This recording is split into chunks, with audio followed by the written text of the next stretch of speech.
everyone. My name is Bozenna Hinton, and as President of the International Actuarial Association, I'm delighted that you're joining us as we celebrate International Actuaries Day.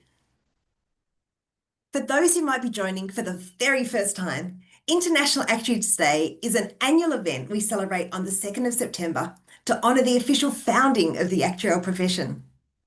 It commemorates the initial International Congress of Actuaries, which met in Brussels on the 2nd of September 1895, bringing together actuaries from around the world for the first time and laying the foundation for the global profession. Today, 130 years later, we continue that spirit of global collaboration and innovation.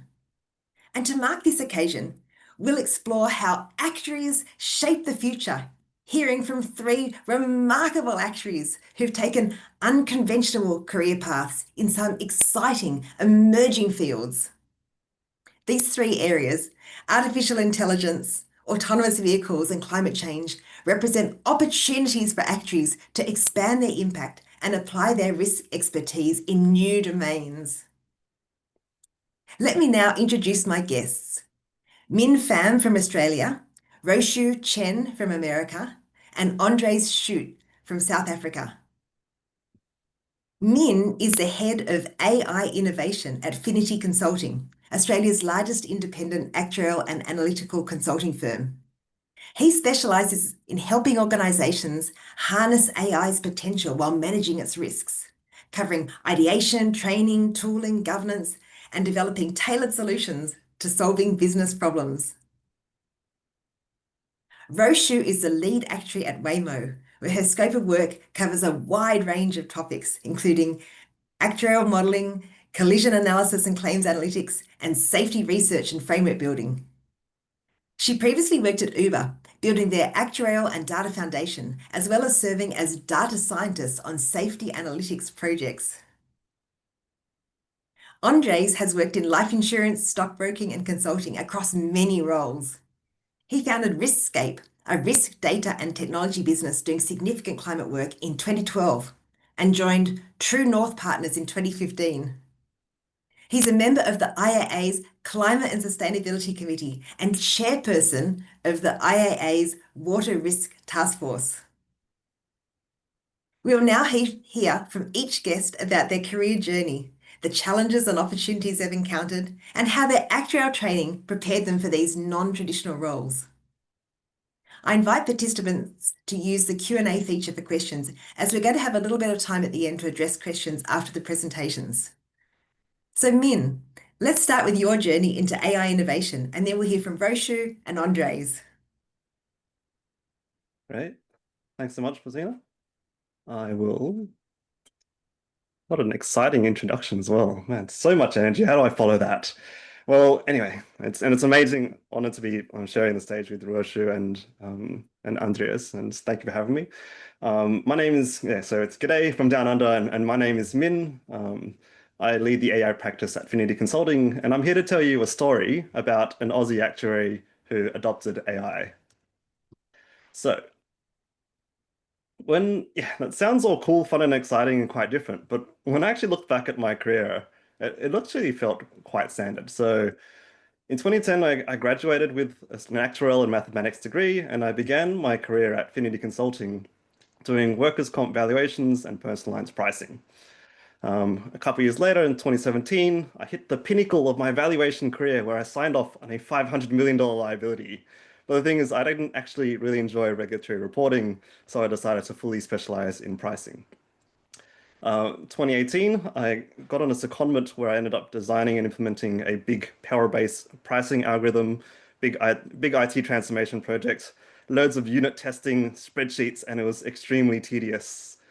In 2020, I was involved with a pricing remediation project, even more tedious.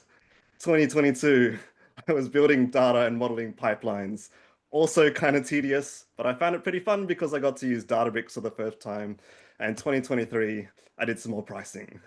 So yeah, the majority of my career is actually pretty standard. Then somehow I ended up, becoming the AI practice leader at Finity. So what gives? Well, the most interesting part of my career actually happened in the last few years, and most interestingly, it actually started outside of work. So, yeah, in November 2022, when ChatGPT came out, I became instantly obsessed. And over the next 2 years, I call this my AI evangelism era. I kind of watched YouTube videos to learn everything I could about AI, what transformers were, what best practice prompt engineering is, RAG, fine-tuning, LangChain, Llama Index, and looking at the continual hype of new models, tools, and companies that were deemed to be the new ChatGPT killer. But I find that the way that I always learn best is to try and put things into practice. So I thought, okay, well, why don't I try and apply this AI thing to as many aspects of my life as I possibly can? And so I did. So the first thing I did was I built Nomad to stay in the know. This is an application that sent an email summary of all the YouTube videos and articles from my favorite creators. I also built Spender, an app that helps me categorize my credit card transactions because I went on a really, really big holiday and I wanted to know where I spent my money, and my credit card statements didn't do that for me. I became a mid-journey prompt engineer on Fiverr, earning $12 USD to design logos for people for fun. I also wrote a Drake parody song for my friend's birthday and converted it into Drake's voice by using a pretty sketchy looking GitHub repository, RVC. And I'm not sure whether I got a virus on this or not, but it was totally worth it. My friend loved the Drake AI parody. I also use 11 Labs to get David Attenborough to narrate instructions on how to print photos for my DIY photo booth at my wedding. And this is what, yeah. And next, similarly for our wedding, I use AI to build out Cardi-C, a Python application that reflects, tessellates, and scales name tag designs from Canva so that I can easily print them on a standard printer because I didn't want to pay, those expensive fancy name tags, as who even cares about them? With AI, I also built my first full stack JavaScript application that's called EasyPD. And this would to automate the generation of product descriptions, or PDs, for R&D tax, which is where my wife works. So yeah, basically in 3 clicks, you're kind of done. You upload your documents and you click on stuff, and then you get these easy product descriptions. So easy PD, what a pun. I also used AI to build Hit the Books, another full stack JavaScript application that helps me arbitrage bookie promotional deposits, scraping odds and doing some simple maths to hedge the bets.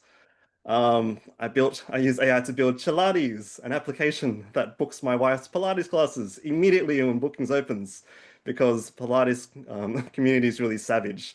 So yeah, she can sit back and Pilates. And finally, I use AI to build out this application called Home Run, which is an app that overlays web scraped housing data, overlays Google distances, sociodemographic information, primary school rankings to help me hone in on the optimal suburb to buy in because I am a data-driven actuary. I ended up just buying in the midpoint of where our parents lived, but data and is the best. So yeah, suffice to say, over that time, I discovered that AI is indeed pretty useful, pretty useful for things in life. And in particular, it's useful for classification, interpreting text, summarizing, coding, learning, and building things out really fast. And of course, I would then try to apply those things throughout my work career. And so there are 3 buckets of use cases, starting with analytics. So first is around classification. So classifying mislabeled data based on their descriptions. This is a really simple use case, but very powerful. And the strongest use case of this is where we managed to shift 35% of misclassified costs in a liability portfolio by correctly identifying worker-to-worker claims. Next was around clustering similar claims based on the meaning of the descriptions, which we could use to help improve our fraud modeling. So basically saying, well, if this claim has a very similar description to another claim that was fraudulent, it's more likely to be fraudulent. Next was around feature engineering, so using AI's general knowledge to make useful predictive modeling features. For example, if you're modeling occupation risk in commercial lines, you might want to ask, well, does this occupation, are they likely to drive long distances, indicating motor collision risk? Or are they likely to cook with open flames, indicating property fire risk? The next use case is around assistance, so building out specialist chatbots. So for example, a chatbot that could have access to your underwriting guidelines to help make decisions and streamline the underwriting process, or a chatbot that has all your competitor product disclosure statements so that you can better understand the difference in product features between you and your competitors. Systems that also can help you summarize insights and trends from a vast body of unstructured documents. So we had a case where we conducted interviews with 130 stakeholders to assess the successfulness of a government initiative. And basically I used AI to help analyze over 100 hours of audio video footage, as well as hundreds of pages of notes. Finally, around automation, document ingestion. So in commercial lines and strata, there's a lot of manual processes that involve someone who kind of reads an email or PDF and then manually keys it into another system. And that's crazy because no worries, AI can come that and do that for you, right? So AI can take the unstructured data from these PDFs and parse them into structured form, which you can then feed through to your system through programmatic API. AI is also really, really good at browser automation, but not in the way that you think. So it's actually the easiest way to use. So that application that I built, which was Chalades before, I built that in 20 minutes because I basically specified out the underlying HTML and that set AI needed to click. So yeah, you can really use AI to build out fast browser automations by supplying the HTML flow. And yeah, the really cool thing is, lucky thing is that a lot of insurance systems in claims and policies are actually based in the browser these days. So that kind of idea where I kind of, mapped out the HTML flows, I kind of did this for a client and helped them extract thousands of documents through AI efficiently built Python-based automations. So yeah, lots and lots of fun in terms of applying it in terms of cases at work.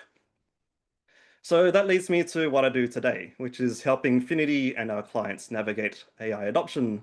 And I explain this in a musical narrative because I love music. So firstly, it's around finding inspiration by identifying opportunities in your business where AI can provide value. That's areas where you have underused unstructured data or high volume manual work. To take action on these opportunities, you need to understand the theory on how to build AI systems. So how to access AI, how to give it tools, and how to give it knowledge. And then next comes the instruments, pun intended, or the tools. So deploying chat assistants to help you with your day-to-day task, and also deploying private and secure infrastructure to allow people to access LLMs programmatically via API. The fourth is to follow the conductor, which is thinking through the governance and risk management to get AI use cases over the line. And finally, the most exciting stage, composing AI symphonies to solve real business problems. And it's all those use cases that I outlined on the previous page. So lots and lots and lots of fun. Now, speaking of symphonies, I'd like to share with you a track that I cooked up recently that fuses my obsession of two things, Hamilton the musical with AI, and I call it LLMilton. So I wrote the song Talktown, summarizing Yorktown, to summarize a three-part free webinar series that Finity is hosting. So we actually had the first of the three parts today, but if you're interested, I'll leave you a link if you want to register for the remaining two parts. I've had a lot of issue trying to get this to work because I've realized that streaming audio over the internet is not an easy endeavor. So I have worked out a way to do this, and I'm just going to set up a few things on my. So I'm going to turn on musician mode so I get the lowest latency. That's going to turn on. I'm going to reroute my speakers to my headphones. I want to optimize my video for sound sharing. And then I'm not going to share my computer sound because I'm going to play it through my phone, through my Bluetooth speaker. I'm going to put it on top of this tissue box over here because this is the optimal setting that I worked out 30 minutes ago. And this thing totally might not work, but it's going to be fun. It's fun. It'll be good. We're here to have fun. And here we go. So fresh from the AI, generative AI hit musical LLMilton, this song is called Talktown. and I'm going to hit play on this video and my phone at the same time, and hopefully we go and this works.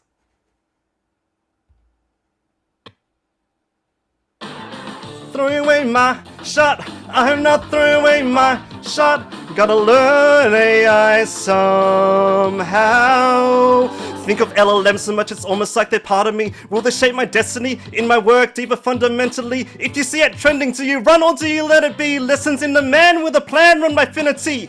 First step, use the tools and you make it real. Then learn about the journey so you know the deal. Make it possible, the things you can try. Make it practical, learn the building blocks of AI. You can brainstorm on the fly, research and clarify. Load in your documents, summarize, transcribe and critique your work from a multitude of views. Learn to structure your prompts so it follows your cues. It'll write up code, sees the bugs away in it. Help understand and optimize your flow so you stay in it. The code build is gonna grow faster than you know. Submit your orders, man, go man, go. So the great technology experiment begins, and the goal is to find the quick wins. Here's some ideas that will help you with the curation, analytics, assistance, and business automation. Clean your data, make features, cluster claims, build a system, structure data, and bot for days. How do you get these ideas to work? You fortify on the inside, that's right. Form your risk governance, educate the board, improve confidence, protect your sensitive information so no one smuggles it. Deploy your LLMs on private hosted tenants, open weights on GPUs and APIs, and they be loving it. Use embedding, foundation, and reasoning LLMs. Add knowledge, fine-tune, RAG, or prompt softener. Code up tools, SDK or MCP, combine it with agentic coding plans. What's the magic right in front of you?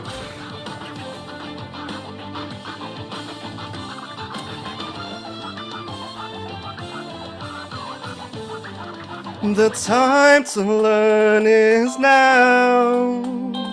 The time to learn is now, now, now, now. Learn the fundamentals, don't leave it to chance.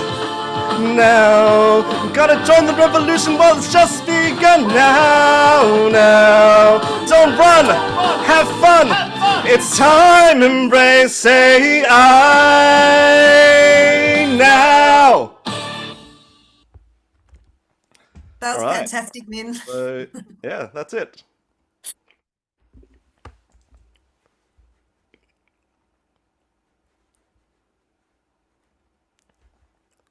I'm going to hand back over to Bozenna and stop sharing my screen.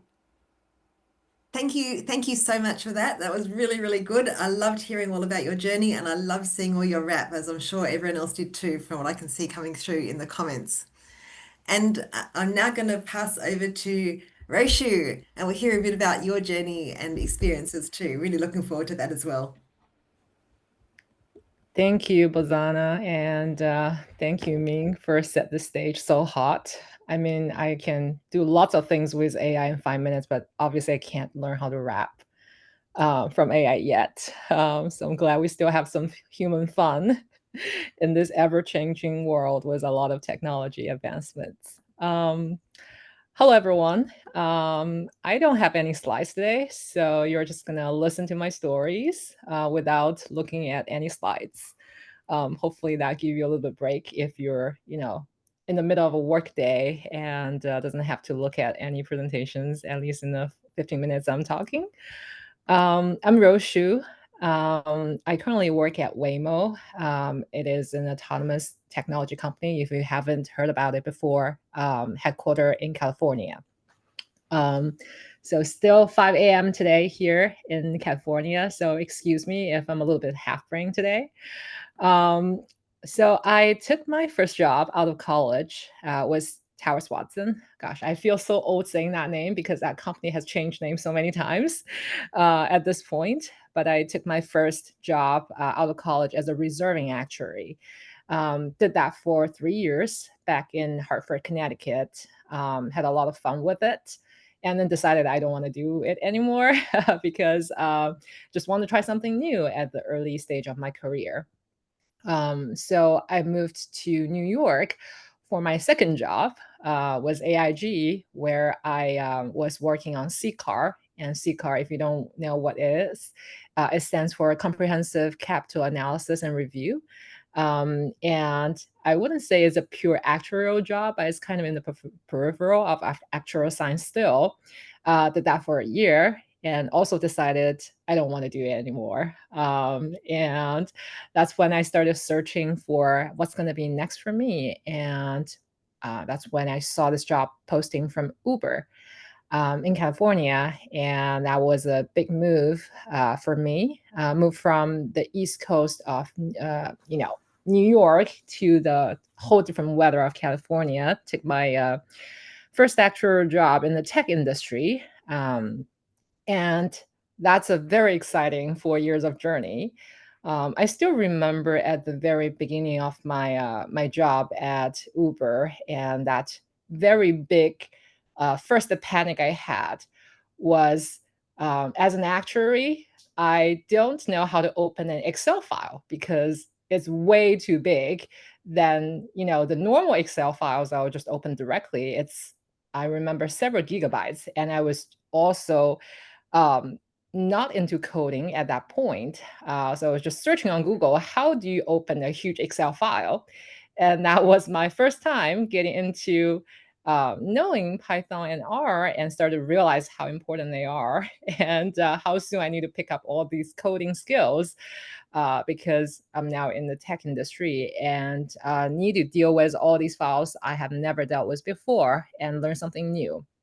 And that's also a period of time where I became really, really good friend with both Google and Stack Overflow. And that was a very interesting journey because back in 2016, when I joined Uber, it was still a very new business. And I mean, a new business to the insurance industry.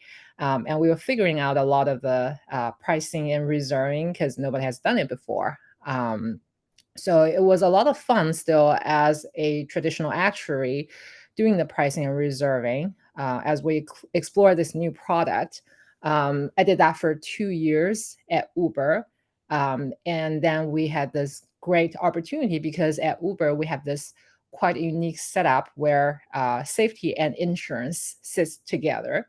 And you think about them, it's actually quite interesting because you have the safety side of things where you work on projects and safety initiatives to prevent bad things from happening, either from a driving incident perspective or interpersonal conflict perspective. But given there's millions and billions of rides on Uber platform, these bad things are guaranteed to happen. Then you have the insurance side of things to compensate people's injury and property damage properly when these things do happen. So I tried out the things on the insurance side first. Then I decided to see, okay, what's going on the safety side of things. That's when I started to learn something more about product analytics and data science in general, which opens up another whole new door for me to explore the world of how actuaries can also work in data science field.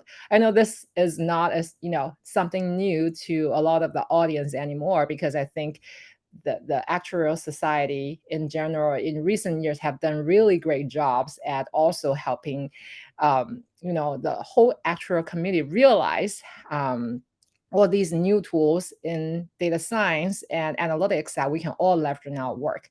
But back then at Uber, 10 years ago, it was still something very new to me, and I was very excited about. So I transfer again to the safety side of the things and started work as a data analyst and data scientist. Try to doing A/B testing, experimentation, a lot of the follow-up analytics on all of our safety features and products. It was very exciting because it was the first time for me as an actuary to see my work impact in real life products. And before, I still felt my work is impactful, but it was manifested as numbers on financial statement. But this was the first time I saw them, in real life products. Because when I opened Uber app, I could see these features actually impacting people's lives. So that was an amazing feeling, and I was honestly having a very hard question popping up in my head is like, this is such an exciting job. Is there ever going to be an even more fun job after this? I'm so going to have trouble finding an even more interesting job than that. Then after staying 4 years at Uber, I do see this opportunity with Waymo, which started as a internal project inside Alphabet at the very beginning, but it later spins itself out as a separate entity, now calling Waymo. So I saw this Waymo job posting about, hiring an actuary in the autonomous driving industry. And I was like, oh, maybe that's the one answer to the question that's popping up in my head. So it turns out it is a very exciting job if it, it's, I would say Uber and Waymo are the two most fun job I've had so far. And I quickly had my second biggest panic in my actual career after not knowing how to open a huge Excel file in Excel. So my second panic after starting at Waymo was figure out my own job description. And I'm saying that because when I joined Uber, it was a very small actuarial team. But when I joined Waymo, it was an even smaller actuarial team. And we were really in our infancy, and nobody at the company know who we are and what we do. Every time I introduce myself, I'm an actuary. People go Google search online and then say to me, oh, you're the insurance person. But there's so much more we can do than just insurance. And that is exactly what I mean by I need to figure out my own job description. So throughout my 5 years at Waymo now, um, we've managed to done that. And a lot of people has known our existence and what we're capable of. And I think the question I keep asking myself throughout in these 5 years is, what can actuaries do in the AV world? I guess I had been asking myself that question even at my previous job at Uber. I just didn't explicitly realize that. Um, but I think at Waymo, I'm doing that a lot more consciously. And I think I've also myself have grown to have a much more clear answer to that question. I think we define what we can do at the job. And at Waymo, I think the actual function has become something that's meaning a lot. And we not only are the insurance person of the company where, we procure insurance, we do pricing, reserving, like a lot of the other actuaries do in the traditional insurance world. There's a lot more we can do because we have a lot of these analytical and quantitative tools we've learned, um, that we are the best person at quantifying cost of risk and also leveraging all these ERM stuff we've learned to help company manage the risk. So we start viewing ourselves not only as actuaries, but also internal risk consultants. And that's why we also, branch ourselves out a lot. So we work with all these safety researchers and data scientists on the papers. And we are searching for methodologies and narratives to prove Waymo's driving safety because, these AV technologies are so new. And even I remember my first day getting into a Waymo ride, I was skeptical and scary about, okay, how these cars are going to drive themselves. And it turns out 5 years ago, they weren't driving that greatly. Like they were very polite, but you know what happens when you are way too polite to people on the road. You just can't make as much progress as you wanted. But I think we've come a long way, and now we do a much better job of making a great driving performance progress while keeping safety as a first priority while driving. So that technology has changed a lot in these 5 years. But as an actuary, how do we help form these safety narratives to prove to the insurance industry, to prove to regulators, to prove to the public that this technology is safe and they're actually a much better driver than a lot of the human drivers who's driving under influence and driving with anger. And it's just much better at seeing the world, analyzing the world, and making safe driving decisions. At the same time, when we were talking about safety and risk management, um, there's a lot more to it because there's the driving side of safety. There's also operational side of safety. And there's a lot of information that's embedded in insurance claim data or the data before they become insurance claims that actuaries can see, but maybe is not of interest to other parts of the company. And that is really a gold mine where we can use a lot of the data science tools and analytical tools we learn throughout the actual career to help the rest of the company see how they can manage the risk with our help. And now with the AI tools, that becomes even more powerful if you know how to deploy these tools, like what Minh just covered in his session. So at Waymo, we've really grown the actual job profile to be, the insurance person, the insurance experts, the safety experts building frameworks and safety narratives with the rest of the company. So we can not only prove to the public externally how safe we are, but also internally for having these frameworks to evaluate our own safety prior to every software release. And then also we're the partners to most of the internal team to help being their risk advisor and really help embed risk, that thinking of risk when they make decisions. So, that has been a really fun journey at Waymo as well, for these 5 years. And I have to summarize everything I've learned from, all the job experience I have so far. I think there are a couple of things I really cherish, and I want to share with you. Um, I think the first thing I learned is it is okay to not knowing how to do something.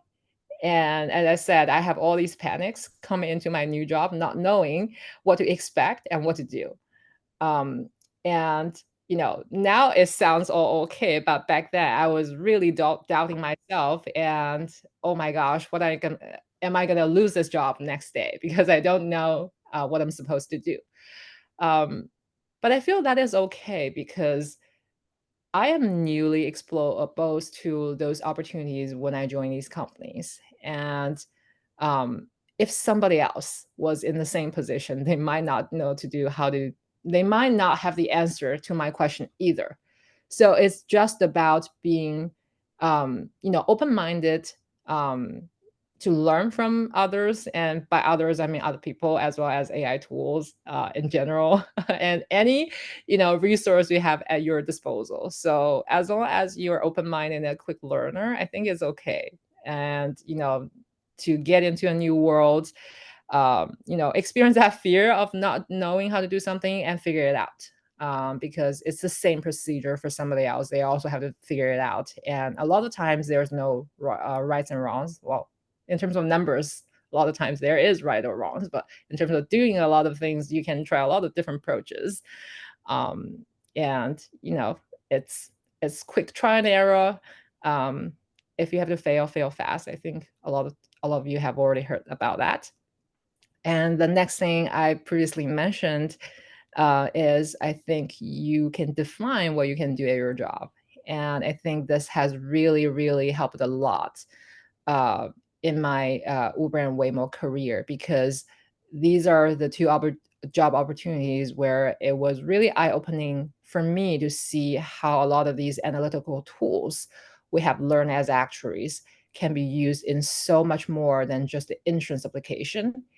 And I think um, sometimes we might have, restrained ourselves in our traditional definition of what actuaries can do, but we are such a capable group of people. And I think sometimes the rest of the company does not realize how powerful we can be with all the learnings and skills we have, and we just have to show them how capable we are. And once you do that, they will come to you and also gladly treat you as a risk consultant and the risk advisor. And that is really, I think, one great direction we can expand ourselves into is become the embedded risk expert inside the company. Yeah, so I think, it's just a long way of saying actuaries can be more than just actuaries. And I probably just want to conclude my discussion with the group today with that. I'm gonna give you a back, Thank you.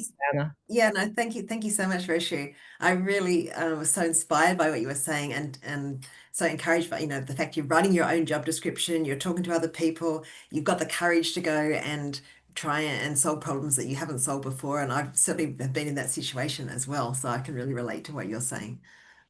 Thank you so much for sharing. Thank And you. now I'm going to pass to Andres, and then we'll take a few questions after that. Thanks, Bozenna. Can you see my slides? Yes. Okay, so I must say that was truly inspiring, Ruoshu and Minh. You've got some skills I don't have, but we can always work together, I guess. Yeah, so Bozenna asked me to talk a little bit about my career and then a little bit about flood risk. And so I put there a career in supersonic mode because I worked out that I probably have about 1.5 minutes per decade. And so I'll try and deal with that quickly. So I finished university and was looking for a role. I wasn't particular about where to find a role in which kind of industry, and I found a life insurance job. Very excited to be able to learn, see how real actuaries work and how real insurance companies work, not just the textbooks. And walked into the company on day one, and the CEO greeted me and said, welcome, congratulations on the job, and you are now head of the actuarial department, which took the wind out of my sails, to say the least. So I went from having to learn about actuarial science in the real world to also having to learn how insurance companies work, how people work, and the sort of skills of leadership and so forth. The company had an external appointed actuary, and I sort of looked after the machinery inside the company. And that was, to say the least, swimming in the deep side. So it was useful, though. I learned a lot about coding. We solved a lot of issues with coding. And probably one of the things I'm most grateful for is my exposure to marketing. And that's really something I can underline for everybody, is the closer one gets to how revenue gets generated, the more insights you will find in your career. The image there shows you how I felt. So I was born in the pilot seat of a company, not as a CEO, but as a head of actuarial department. I didn't know how to fly, and I had to figure it out as I went along. So that's exactly how I felt at the time. So a little while later, and the CEO thought, well, it's a good idea to promote me to head of information technology. Now, that may sound strange to you. Why put an actuary into the IT department? And so I went from having 3 actuarial folks and a team of data people to leading a team of 50 developers to not only do maintenance, but to actually fix a system that was 7 years in the making, and they couldn't get it to work properly. And so now it felt like I couldn't even see out of the window anymore, because there was so many moving parts, and was learning really fast. Again, a lot of lessons there. Learning how real IT works, how great database construction works, and most of all, learning how to fix a plane while in flight mode. So the pressures of marketing, the pressures of new product development. How do you balance that with keeping the world still enough so that you can fix the system? And so that was really valuable experience, again, on the people side, on the IT side, and especially on the actuarial side. So having sort of aged 2 decades in a few years, I thought, let me take a break. And I took the little savings I had, resigned, and went to Europe. I first spent some time in Greece, in very rural parts. I lived on a tangerine farm for a bit, and read some really great works of literature, and just spent my time sort of thinking and enjoying life. And then went to the UK, and it wasn't long until I then saw that the pound and the cost of living in London can burn through a little South African savings budget very quickly. And so I decided to take a job in Birmingham. And I then joined a life company in Birmingham with a fairly large actuarial department, a very well-run machine. And I saw in 3D what it means to work in proper actuarial capacity. Not that we didn't do it before, but that was really good to see the organizational structures and how the parts work together. And enjoyed the traveling. And you will see the little hat in the middle there. I was still studying, and that was really hard, to balance traveling, working a new job, and studying at the same time. So many weekends were lost to the books, unfortunately or fortunately, and it was a good investment in my life, I guess. So another, let's call it a sidetrack. So by now I've sort of been known to not necessarily swim in the middle of the river. So I took a job as a stockbroker with Cazenove, the UK partnership at that time. And the glamour of stockbroking was appealing, and lots of traveling. And it was fascinating to see, most of all, fascinating to see how companies really worked and what determined their value, and what caused certain value changes in companies, and what companies traded for and why. And we were involved in the listing of two very large insurers as well, which I had to cover. And besides the stress, it was really fun. I was newly married, and so that was a bit of a painful thing. I remember getting a gigantic phone bill from a New York hotel, having spent the night on the phone with my wife. And yeah, that was one of the less pleasurable experiences when I had to come explain that when I got back. But what wasn't great for me is the designation equity research analyst was much more about sales than research. So it was about 80% sales and 20% research. And whilst I did enjoy a bit of marketing from my previous roles, that was just a bit too much for me. So and here it was really raw and in your face, So if you sold, you did really well, and if you didn't sell, there was no sort of buffer between you and the inevitable. So fortunately, I left this part of my career with a rating by the Financial Mail survey, and so I didn't walk out with nothing. I got rated as an analyst, and I do look back with good memories at my stockbroking career and all the loads of traveling and missed flights and what have you. So the entrepreneurship started bubbling in me a little bit, and I started joining. I joined KPMG to start a new investment advisory division, and here we gave advice to pension funds and other funds on structuring assets in alignment with liabilities, and quickly started building an actuarial business inside.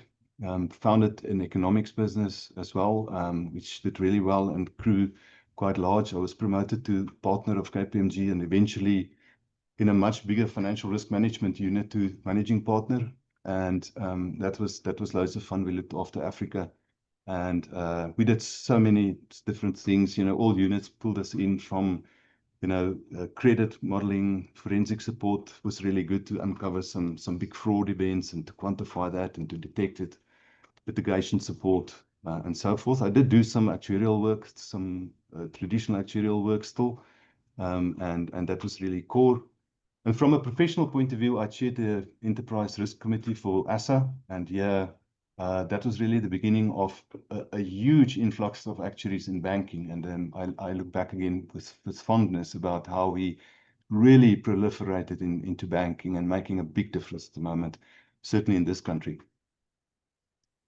So eventually it was impossible to keep the entrepreneurial spirit under taps. And so I started Riskape again with my bit of savings.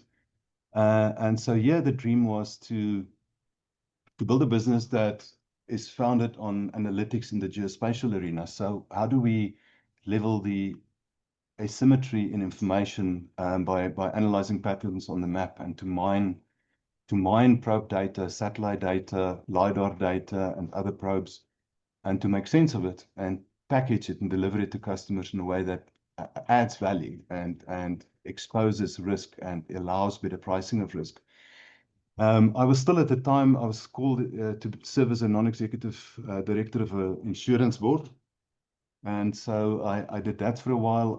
I helped the regulator deploy the Solvency II regulations, especially the internal model approvals. And I helped the curator with a failed bank, but all of that became too much, and I focused only on risk-scape.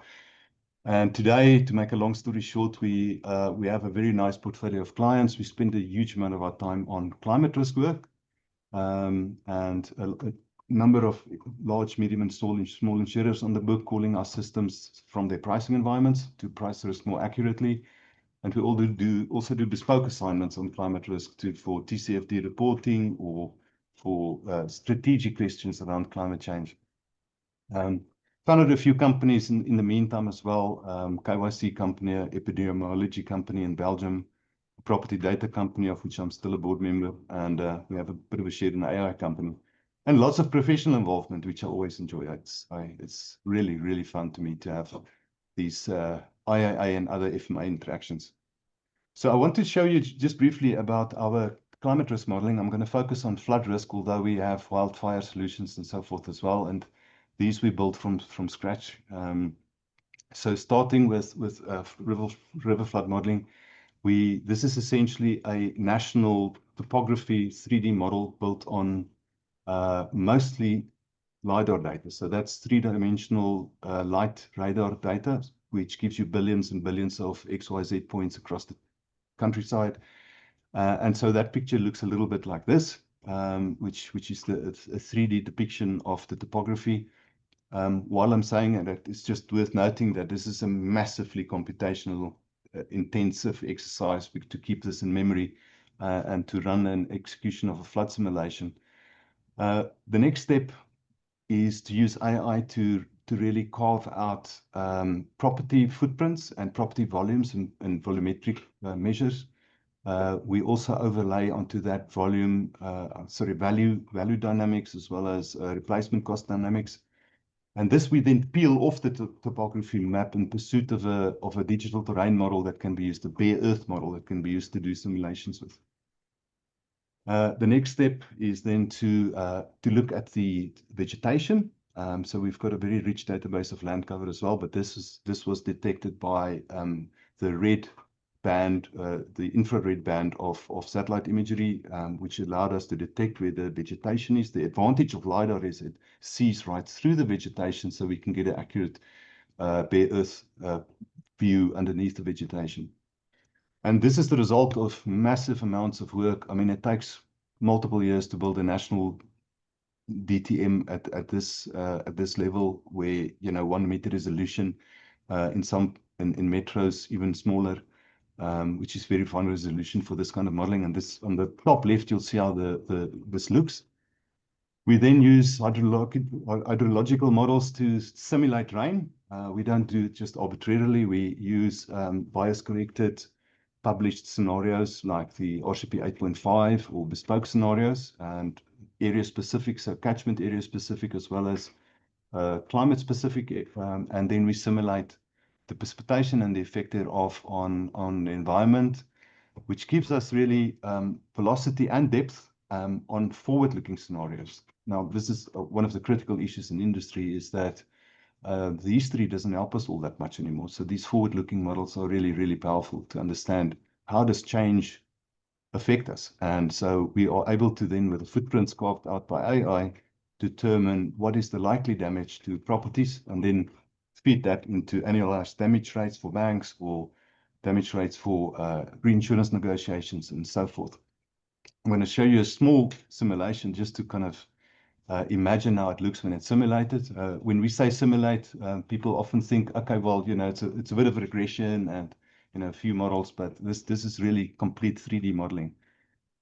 So what we have done here, I don't know if the video is playing. There we go.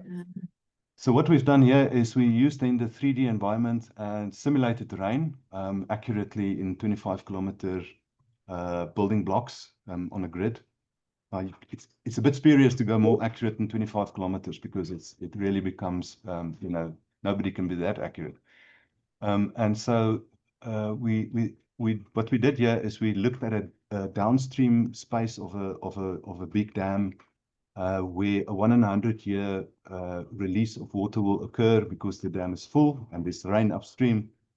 And in this instance, 4,500 cubic meters discharge was simulated per second, and to see what the effect is. And what I think the power of this is it can really prevent so many disasters, not only, price insurance accurately, price catastrophe insurance accurately, but really prevent disaster and humanitarian dilemmas. So I know what you're thinking. Is it validated? Does it work? How do we know it's accurate? So we do a lot of validation. We spend a lot of time on claims with our customers. On the right-hand side, you'll see engineering river flood lines, 1 in 100, compared to our modeled simulated point-in-time 1 in 100-year results. And you can see that it conforms well to the engineering lines, or perhaps I should say the engineering lines conforms well to our simulation. And so it is really predictive, and it's really valuable, and there's so much more potential. And downstream in the use thereof as well. What we see here, as I conclude, is simulated floods that flow outside the engineering lines. And unfortunately, this was, in fact, then a flood which, pretty much destroyed a motor factory, and almost exactly as predicted. And it's just a feature of, and not all climate variables are this causally modelable, but in this case, it really works well. This is in my final slide. This is the floods last year in Valencia, in Spain. We've done some work in the UK and Spain as well. On the left-hand side, you see false color Landsat images of the flood, and you can see the purple areas are where the floods were detected, the actual floods. The middle picture is a historical data set that's widely in use, and on the right-hand side, you see our simulated results. And again, these technologies are available, and we really can deploy it into policy formation. I know the IAA is working on so many activities that really that are helpful and engages with policymakers as well. Bozenna, thank you so much for the opportunity. That was a lot of fun. No, thank you. I'm so excited seeing all this. I'm really, really inspired by everyone's different career paths that they've taken. And I hope that the audience is too. So now we've got a few minutes left in our time for some questions. And there's some that come in the chat, but before we have a look at the ones in the chat, I just want to invite all the other panelists, whether they want to make any comments or questions to each other. Minh, I was interested to, having spent some time on validations for regulators, I was wondering what you and Ruoshu think about validating AI models in pricing and wherever we deploy it. How do customers and how do regulators know that it's accurate? Maybe I'll start off on that one. I guess like in the context of, if you're modeling occupation risk, you had a prior method that you were using, and here I'm using AI to engineer new features, and that's just going to push the signal and get a new index. And so it's not so much a question of, how do you you're just providing new information, and then the validation is around just standard statistical validation using standard holdout methods. Not so much of the, is the LLM like giving you the right indicators, but are the features that are produced, like, do they produce a statistically more predictive model? So, in that context, probably doesn't matter whether the LLM is smart or not. Like, just is the outcome sensible, and does it give you a better model? Yeah, and I think sometimes I'm not counting on AI to give me the right final answer. I'm trying to see how I use AI to optimize part of my workflow. And I find that that becomes a lot more frequent in my day-to-day job than like trying to use it for like an end-to-end model, if that makes sense. And I think that part is also like similar to what Minh just said, like when you test it out, like you're obviously doing a lot of prompt engineering, and you're like trying to fine tune it to the extent where it matches like more or less what you expect it to answer, like because you will have a set of like labeled data per se to see whether it makes sense or not. Yeah. Yeah, I agree. I do it for the same sort of things, and I'm not really doing it in any technical AI space, but just in my normal basic uses of AI. And you see whether it comes up with what you expect, and it can do it a lot faster. Yeah. And I have a question for Andreas. Like, what software are you using to do all your computations, and what infrastructure stack? That sound like all those images and all those that just sound that's so impressive. And how did you learn all of it? Do you sleep? You have four companies as well. No, we've got, thanks, Minh, for that question. Yeah, no, I must say I've got really good IT people and engineers, so I can't answer you completely, but we use Canadian military software that's available to do the simulations, the 3D simulations, and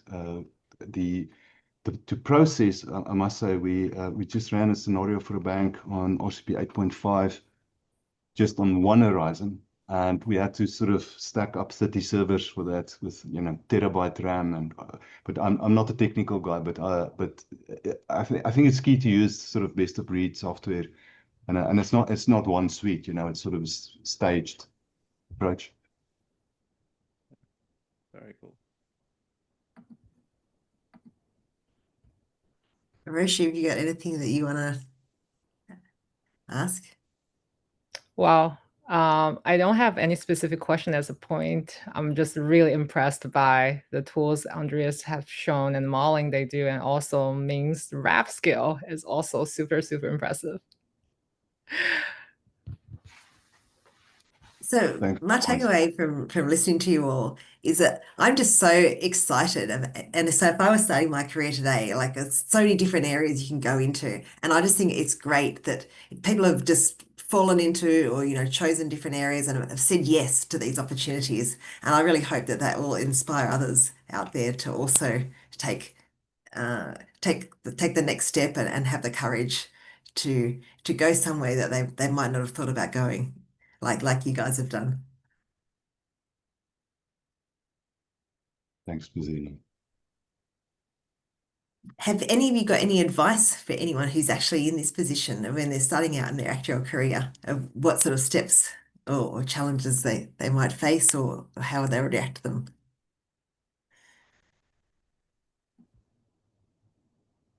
I'll say what works best for me is if you see any new opportunities, just try it out. If you don't like it, at least you know what you don't like. Yeah, I think that's really good advice, Ruoshu.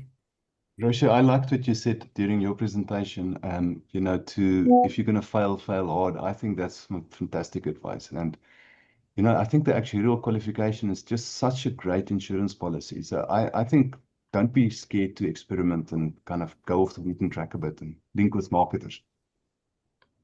Yeah, I'm totally plus one to that. It's like throughout my career, I feel it's just a lot of trial and error. And I think that's the spirit. That should be the spirit. Yeah, absolutely. Yeah. What about you, Minh? You got Yeah, my any final perspective, I word? think it's fun. Like you might not necessarily have the opportunities in your career, but I've the way that I've managed to forge mine is actually outside of work. So, you have no restrictions on what you can and can't use in terms of AI tools in your own personal life. And so if you kind of sit there and commit the time, and for me, it's just like grossly fascinating. And I'm like, okay, what else can I build? What else can I build? And I've just learned a whole bunch of new skills around JavaScript programming, Docker, Python, like rendering maps and images, APIs, images. It's just all this stuff that I find really fun, and I found ways to inject that back into work, and that's how I've landed where I am. And so I guess it's thinking that it's not only within your work that you can gain skills, but it's kind of in your own personal life, in your personal time, um, that you can shape like what you want to do because there's no boundaries, or there's less boundaries. Yeah, no, absolutely. And I think all of you have great examples how you followed your passion, you've said yes, you've taken opportunities, you've combined your personal interests with your work interests, and you've all ended up in fantastic places. So thank you so much for making the time for coming along today to share it with me and to share it with all our participants out there on the web.